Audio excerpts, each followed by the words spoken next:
Okay, so in the last lecture, I just kind of tried to break off and discuss why it can be a little bit confusing at time to what to refer to rule by the English or the British, or when that takes place, and what constitutes being British or of the United Kingdom, right? And so I'm hoping that that kind of helped clarify things. If it did not clarify the way you would like, keep in mind that English, in fact, right, is going to be the main language that is going to be used for the British Empire, but it's not the only language. English is a Germanic tongue, while the Celtic tongues of Welsh and Irish and Gaelic Scots have their own linguistic branches, right, as I've discussed earlier. And they and Northern Ireland is got its own thing going on compared to Catholic, the rest of Ireland, the Republic of Ireland, right? So, anyhow, hopefully, again, that was more clear than and less confusing. So, returning back to the issue, we were talking about colonial authorities. We're talking about the British, and we're talking about British colonies here at the time now. Okay, that we have clear. Okay, and so what were the conditions here? The colonists were not viewed as being something inherently loyal or united. And in fact, I mean, on one hand, we can see that the British did not. There are many things in hindsight that they could have probably made happen to secure a stronger foothold of the colonies. But there were a lot of contradictions going from the colonist side to the British. And I think now we can look back and see how all of this had potential parts which could explode into something unpredictable, or maybe even somewhat predictable. So the colonists, often as English subjects, were really stronger in their loyalty to England or to Britain, okay, than necessarily to each other as colonies. And the colonies essentially had their own elites establishment and their own way of doing things, and didn't necessarily see themselves united to the interests of the other colonies.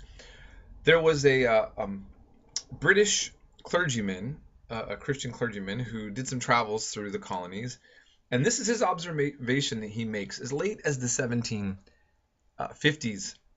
and 1760, just a few decades before there's going to be a declaration of independence made in hopes to become independent from Britain. Okay, so he says, fire and water are not more heterogeneous than different colonies in North America.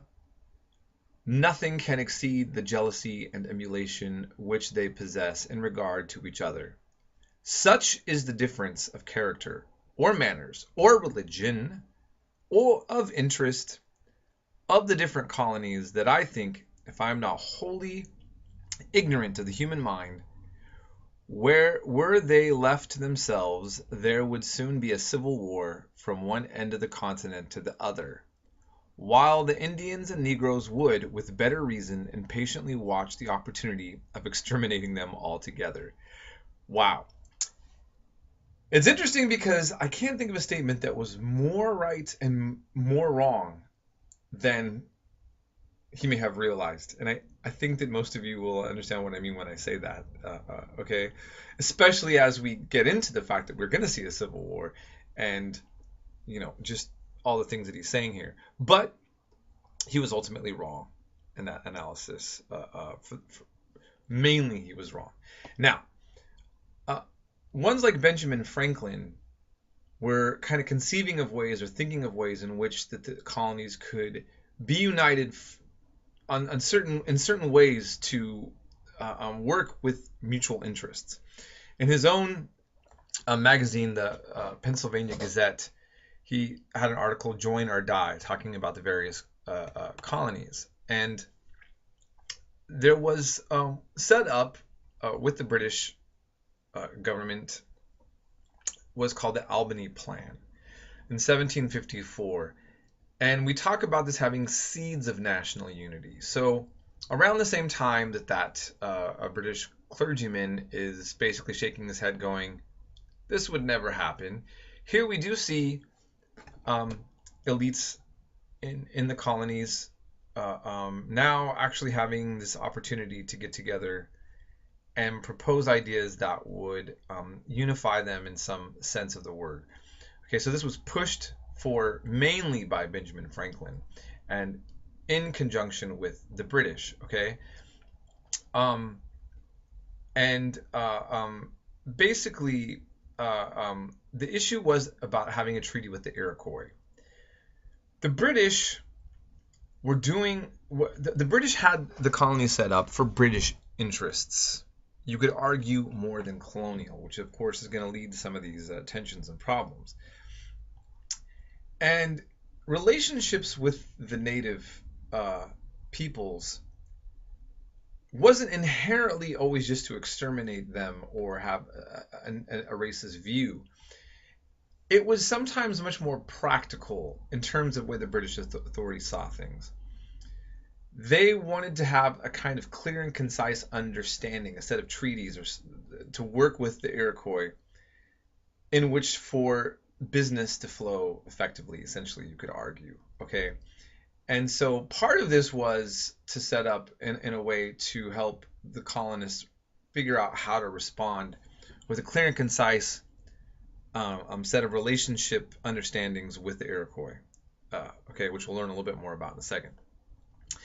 And then that also was correlating with issues of tensions with France, who were also competing for parts of this land and also working with Native Americans, often much more so than we were. And so there were various reasons why certain people thought that intercolonial cooperation would be good for something. Ultimately, it fell apart, and the British figured out their own way in which to kind of handle the Indian question, if you want to put it like that. Okay, but what it does show is that this was up for discussion already. I mean, we already have like a framework in which people are conceiving and understanding that for some reason or another that the colonists might find it in their own interests to actually work together. Okay, so that's something that you want to take from that. Now, who were the Iroquois? The Iroquois Confederation was just that. It was a confederacy, and it originally had 5 nations of Native Americans, and then later on, late in the game, it'll end up having 6. They end up getting guns through sales with the Dutch.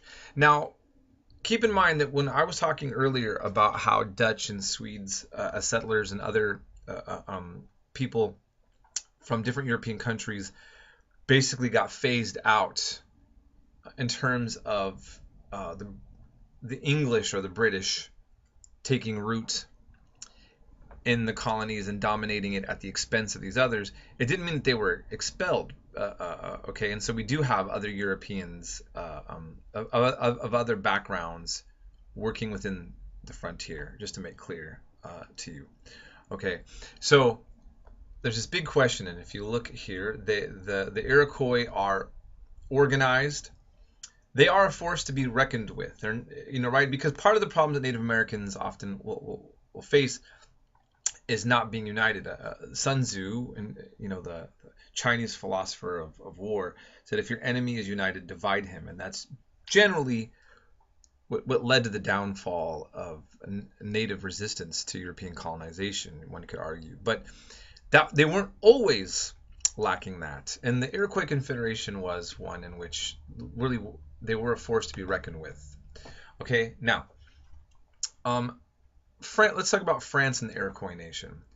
French and English peace was basically until the 1750s. Now, the French fur trade was strong, And because of their interest in fur, they found it within their interest to actually work, often intermarry, and learn languages of the natives. So the French approach to Native Americans, um, I can't say if it was racist or non-racist, but they certainly saw it more practical for what they were wanting to do by integrating more so with the natives. And they also did have Jesuit missionaries who did want to go in and convert them to Catholicism. Okay. Um, Now the Iroquois formed, as I was mentioning, important commercial relationships with the English, but then also with the Dutch. And the Iroquois were able to play off the French and the English. And that also, for a time, gave them some strength because there did exist a conflict of interests between the French and the English, and that would give the Iroquois an advantage. So I'm going to stop right here. And what we're going to do is, as you can see, I already showed this video. I'm going to actually post the crash course on the 7 Years' War that's going to occur. And then I'm going to talk a little bit about that as well. And this is very significant in its leading up to